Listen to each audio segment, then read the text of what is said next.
दोस्तों, आज की वीडियो में हम बात करने वाले हैं एक ऐसे बाबा के बारे में जिसे शायद ही कोई नहीं जानता हो, जो खुद एक योगी भी हैं और वो खुद एक बहुत बड़े बिजनेसमैन भी हैं, जो एक बहुत बड़ी कंपनी चलाते हैं। आप में से बहुत से लोगों ने अंदाजा तो लगा लिया होगा। तो चलिए इस वीडियो को शुरू करते हैं, पर उससे पहले आप हमारे चैनल पर नए हैं तो हमारे चैनल को सब्सक्राइब और वीडियो को लाइक करना ना भूलें। बाबा रामदेव, एक ऐसा नाम जिसे हर कोई जानता है। तो चलिए उनके बारे में जानते हैं।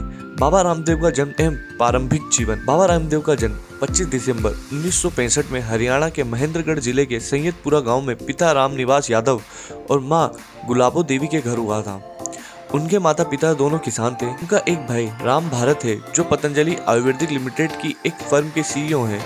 उनके माता पिता के अनुसार वह बचपन से ही बहुत शांत स्वभाव के थे। जब रामदेव केवल 6 वर्ष के थे तब वह अपनी बहन के साथ खेलते हुए छत से गिर गए थे। उससे उनके सिर में चोट आ गई थी और फिर देर तक खून बहता रहा। वह लगभग मर चुका था। हालांकि दवा के बाद वह जल्द ही ठीक हो गए। जब वह 7 वर्ष के हुए तो उन्हें अपने दोस्तों के साथ तालाब में खेलते हुए गलती से तालाब के गहरे पानी में चले गए थे और उसमें डूबने लगे। बच्चों की चीख पुकार सुनकर एक ग्रामीण ने उन्हें बचा लिया। बचपन में वे मोटापे से पीड़ित थे। ज्यादा वजन होने की वजह से हर कोई उन्हें चिढ़ाता था। जब वे 8 साल के थे तब उनकी त्वचा पर फोड़े हो गए और चलने में कठिनाई का सामना करना पड़ा।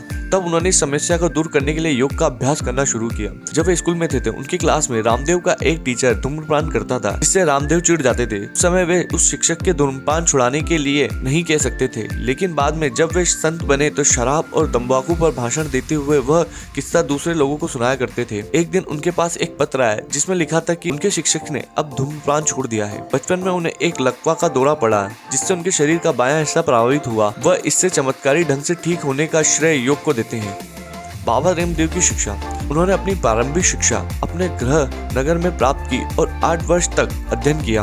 उसके बाद वे संस्कृत और योग का अध्ययन करने के लिए खानपुर गांव के एक गुरुकुल में शामिल हो गए और बाद में उन्होंने जिन जिले की यात्रा की और कलवा गुरुकुल में शामिल हो गए। पूरे हरियाणा के ग्रामीणों को मुफ्त योग प्रशिक्षण दिया। उन्होंने योग, भारतीय शास्त्रों और संस्कृत का अध्ययन किया। यहीं उन्होंने सन्यासी मठवासी बनने का फैसला किया। स्वामी शंकर देव जी महाराज के मार्गदर्शन में सन्यासी बनने के बाद उन्होंने बाबा रामदेव नाम अपनाया। वो गुरुकुल कलवा में आचार्य बलदेव जी के छात्र थे और उन्होंने आर्य समाजी गुरु करणवीर से योग सीखा। वो पुरानी किताबों के जरिए पढ़ाई करते थे और हमेशा कक्षा में प्रथम आते थे। वो पुस्तकों को इतना साफ रखते थे कि उनके पुस्तक को बाजार के मूल्य में अधिक से अधिक बेचा जा सकता था। बाबा रामदेव ने अपने जीवन में कई साल प्राचीन भारतीय शास्त्रों का अध्ययन करने और ध्यान आत्मा को अनुशासन का प्रयास किया। बाबा रामदेव की योग की शुरुआत। अपनी संस्कृत व योग की शिक्षा पूरी करने के बाद बाबा रामदेव कुछ अलग अलग करना चाहते थे। इसीलिए उन्होंने स्वामी रामतीर्थ की तरह ही 25 वर्ष की उम्र में अपने माता पिता भाई सबको हमेशा के लिए त्याग कर अपनी युवावस्था में ही संन्यास लेने का निर्णय किया। रामकृष्ण से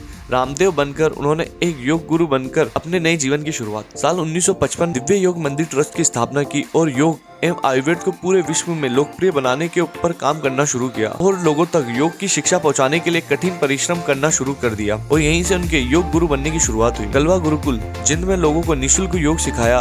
उसके बाद वे 3 साल मोक्ष की तलाश में गंगोत्री के पास हिमालय में चले गए। फिर वे उत्तराखंड के शहर हरिद्वार चले गए, जहाँ उन्होंने आत्म अनुशासन और अध्ययन का अभ्यास किया और कई वर्षों तक गुरुकुल कांगड़ी विश्वविद्यालय में प्राचीन भारतीय शास्त्रों का अध्ययन किया। बाबा रामदेव का योग शिविर। जब वह हिमालय से वापस आए तो उन्होंने 1995 में हरिद्वार में एक दिव्य योग मंदिर ट्रस्ट की स्थापना की, जहां रामदेव एक सभागार में सुबह और शाम योग का अभ्यास करते थे और सिखाते थे। बाबा रामदेव को जल्द से जल्द कम समय में ज्यादा लोगों तक योग को पहुंचाने के लिए योग शिविर की शुरुआत करनी पड़ी। उसके लिए उन्होंने साल 2003 में आस्था टीवी ने उन्हें सुबह के योग स्टॉल में दिखाना शुरू किया। वहां वह टेलीजेनिक साबित हुआ और उसे बड़ी संख्या में फॉलो किया। यूनाइटेड किंगडम, संयुक्त राज्य अमेरिका, जापान सहित कुछ विदेशी देशों में भी उनके छात्र थे। उनके योग शिविरों में भारत और विदेश की मशहूर हस्तियों के सहित बड़ी संख्या में लोग शामिल हुए, जिससे मुख्य अभिनेता अमिताभ बच्चन और शिल्पा शेट्टी थे। बाबा रामदेव का योग पूरे भारत में इतना प्रसिद्ध हुआ कि भारत में 21 जून को अंतर्राष्ट्रीय योग दिवस मनाने की शुरुआत की गई। उत्तराखंड के पावन शहर में साल 2006 को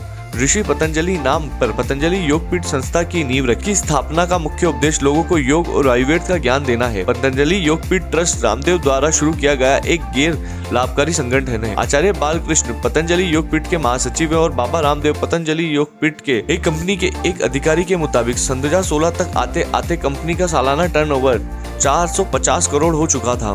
पतंजलि के भारत में आने के बाद विदेशी कंपनियों की हालत खराब हो गई थी। बाबा रामदेव को देखकर अब विदेशी कंपनियों का भी अपने सामान में आयुर्वेद लिखना पड़ गया था। बाबा रामदेव के पास पतंजलि का 1% भी शेयर मौजूद नहीं है, बल्कि आचार्य बालकृष्ण 94% शेयर अधिकारी के साथ पतंजलि आयुर्वेद के सीईओ बने हुए हैं। बाबा रामदेव के विवाद सुंदर 6 में उन्होंने यह कहकर विवाद खड़ा कर दिया था कि एक ब्रेक लगाने के लिए यौन शिक्षा को योग शिक्षा में बदल देना चाहिए। 2011 में उन्होंने भ्रष्टाचार के लिए मौजूद सरकार का विरोध किया। उन्हें हिरासत में लेने के लिए पुलिस ARF ने उनके अनुयायियों लाठीचार्ज किया। वह दिल्ली के रामलीला मैदान में महिलाओं के कपड़े पहनकर मंच से कूद गए। दिसंबर 2016 में हरिद्वार की एक अदालत ने उनकी पतंजलि आयुर्वेदिक लिमिटेड पर गलत ब्रांडिंग और भ्रामक विज्ञापन देने के लिए 11 लाख रुपए का जुर्माना लगाया। आई होप आप सबको हमारी ये वीडियो अच्छी लगी होगी। हमारी दी जानकारी से आपको कोई वर्थ मिला होगा तो प्लीज हमारे चैनल को सब्सक्राइब करें, वीडियो को लाइक करें। हम आपके लिए ऐसे ही इंटरेस्टिंग वीडियोस लेकर आते रहेंगे।